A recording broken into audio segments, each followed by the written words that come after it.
qaar ka mid ah qurba-joogta reer Somaliland ee dalka Ingiriiska ee beesha habar jeclo oo kulan warbaahineed ku qabtay magaalada London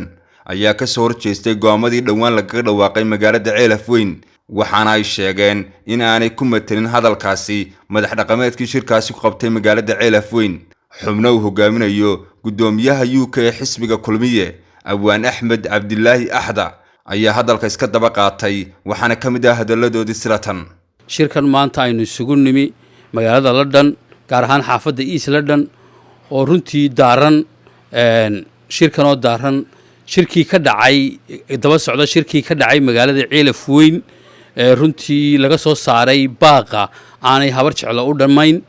ee aanay ka tashan ee hadii beedinkeeda leeyahay aanay isku ogeyn ee leeyahay cid baa wax lagu siiyay shirkaasu daaran yahay odayaashii iyo guurtidii iyo wax garadkii baa halkan isugu yimid East London waa halka runtii mucdii habar jeclo iyo odayaasheedii iyo hadii garboodkeedii joogo markaas arrinkaasaan maanta ka hadli doonaa waxaan runtii oran doonaa inaanan shirka halka ka soo baxay Ceelaf Weyn wixii ka soo baxay ay ahaayeen wax runtii anagu aanu ka soo horjeeda danta habar jeclo oo ay yihiin wax runtii aan habar jeclo u dhamayn oo ay tahay wax la mindiroorteeyay oo hadii beedinkeedii leeyahay habar jeclo meel kasta ay joogtay ay ka biidiiday waayo habar jeclo waxa dhaqan u ahayd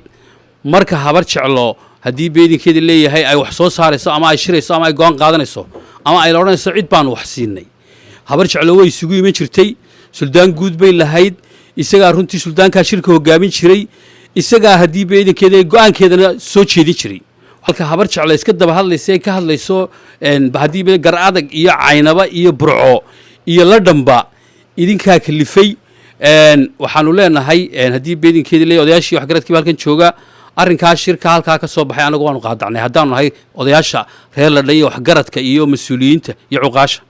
suldaanka guud baa shirka habar jeclo fura suldaanka guud baa ana qatima mid kale suldaanada khalad baa laga fahmay aynu runta isu sheegno war suldaan walowba jilibkii ku caleema saaray ama aanihii aad ku shubtay intii geedkaa joogtay baad xukuntaa aad afkooda ku hadli kartaa saldanada guud ee beelweynta habar jeclo oo 3 beelood oo weyn oo reer Isxaaqa waxa qura ay heshiis ku tahay ee habar jeclo ku tahay waxa weeye suldaanka guud ilaa suldaanka guud dhawaaqa uu bixiyo oo shir ku dhawaaqo oo furo oo gudoomiye shirkaasu ma ansax maaha waxaan leeyahay tol aan ka deyno hagardaamada anigu beel baan xukumaa ma xukumo codkooda dhaqankoodaan xukumaa xusbi allaale xusbigay doonaan bay ku jiraan kalama hadlo kalama sheekaysto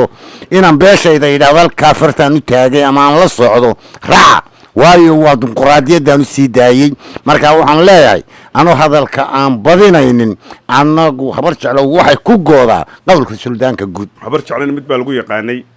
dad talada markay galayaan rogo ahaayeen 2,300 nin baa soo imaan jiray bariyaal la fadhiyi jiray wax muddo oo laga soo saari jiray ma dhicin 12 habeenimo in shir meel lagu qabtaa oo leeyahay habar jeclaan ayaan ka mas'uulahay waa xaraan maqdaca aniga igama mas'uulaha Suudaan halka fadhiyay oo mas'uuliyadiisa aan siiyay ma jiro salaadiinteedu way joogaan kulmiyay taageeraan waxaan nahay reerka qura hadii samanab kuna ee 100% kulmiyay taageersan xilka dooni mayno qarannimada Soomaaliland baa ku jirta inuu kulmiye soo noqdo nimanka halka fadhiyay anigu de Suudaan baan leh Suudaanka Barra Abdiraxmaan waliba Suudaanka reeridle sii noqonaya de aniga ma joogino halka waxaana kula ma jirin Suudaanka guud buu la fadhiyaa seexiisuna maalin buu la soo baxayaa ka Suudaanka habar jeclo ogaada Suudaanka iyagu maalin buu la seexayaa Suudaanka waxa gaadhaan aynu go'aaminay waxaan kaloo shacabka reer Somaliland gaar ahaan habar jeclo soo jeedinaya disciplinary wax la yiraahdo in lagu qaadaa Suudaanada nin walba reer buu ka yimi waxa weeyaan inaga ayayno shaqeynayeen iyaga uma shaqeyno waxa weeyaan reer walba oo uu joogay Suudaankaagu action ka qaad anagu labaan lahayn midna uu joogay midna uu soo hadlay labadaba hawada ka baxayaan saasaan balan ugu qaadana salaadiinta hadalkoodu wuxuu ahaa hadal habar jeclo oo dhan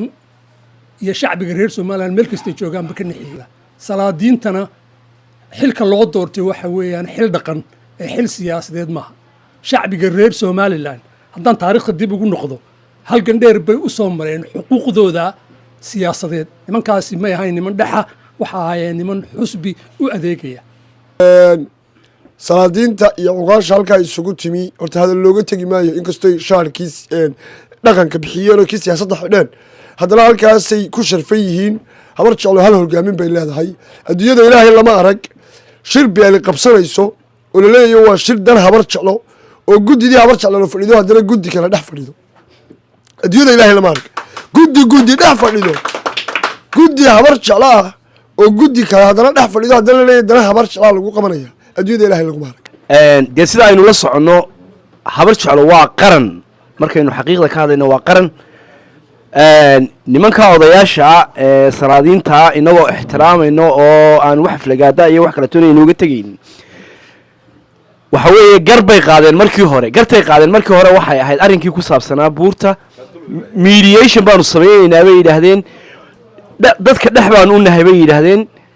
xukuumadda iyo madaxweynaha iyo dowladda iyo qaranka intii wax garanaysaaba waa ka aqbashay waa lagu raacay toodii baa loo raacay iyadoo dhex loo arkaayo maantana iyagoo xaakina inay xagga kale ka soo jeestaan oo yidhahdo xisbi baanu taageeraynaa dee horta anigu waxaan qabaa inay runtii iyaga meelka dhac ku tahay sidaa raggaa hore sheegaana dee reerku ama somalilandba waa dimuqrasi oo dee qaran baynu nahay qofku waa xor sida raggaa hore sheegeen cid allaale cidduu doona iyo xisbiga ururo kalaa jira xisbiyaa jira dee qofku xisbiga uu doono ayuu u foodayaa oo uu codkiisa siinayaa habar jeclo suldaan cabdilaahi suldaan cali baa matala habar jeclo oo 60kii la doortay kaasaa matala annaga nama matalaan waxna nooma aha horaan idin ogaaday anigu shakhsiyan intaasaan kusoo geegay waxaan leeyahay habar jeclo magaceedu maaha kii somaliland musaxaabilayay waa tii difaacaysay waa tii ku dagaalamaysay waa derbigii somaliland markaa waxaan leeyahay dadka habar jecle ee codkaygaa dhegaysta yaan layda qaldin intaasaan kusoo gabagabaynay waxaanu ka soo horjeednaa go-aankaa habeenkii saqda dhexe labadii habeenimo lasoo saaray ayaanu ka soo horjeednaa waxaananu raacsanay go-aankii suldaanka guud habar jeclo markaa reerka meel baa lagu ogaa xagga siyaasadda markay tahay waxaa lagu ogaa xisbi bay ahaan reerku xisbigii kamay guurin way joogaan mujaahidkii xisbiga sameeyey waa joogaa waxay wuu nool yahay habar jeclo hadday guuraysay ka guuraysa xisbiga ayadoo isu dhan bay ka guuraysay tale kaga guuraysaa marka waxaan uga digayaa dhammaan shacbi weynaha meel walbay joogaan in aynu is-ixtiraamno oo isku ixtiraamno cidda aynu nahay iyo cidda mandateka u haysata shirkaasi waxa aanu u aragnaa shir somalilan iyo habar jeclo toona aan dan u ahayn ma taageersanin mana soo dhoweynayno anigu waxaan hambalyaynayaa oo aan taageero mug iyo miisaan la u fidinayaa 250 nin ee salaadiinta leh ee boqorada leh ee cuqaasha leh ee wasiirkii daakhiliga ee guddoomiyihii xisbiga kulmiye ku jiro ee siyaasiyiintu ku jirto ee markiiba la qoob wadaagay ee ganafka ku dhuftay shirka ka dhacay Ceelaf Weyn waxaan kaloo hambalyaynayaa dawlad hana qaaday yaaseeska loo dhigay rag baasiyay weli u dhoobiya kuwii dhaha gowracay siyaasiga dhacoodiga bartee laba dhagraynaya dhabardiiqa waanu arkaynaa dhica gaabsaday habar jeclo dawaanu nahay annaga haddii ilahay ka dhigaayo madaxdeedii nin walba ku noqo gurigaagii iyo qoyskii ku soo doortay ee caanaha kugu shubay nin walba qabo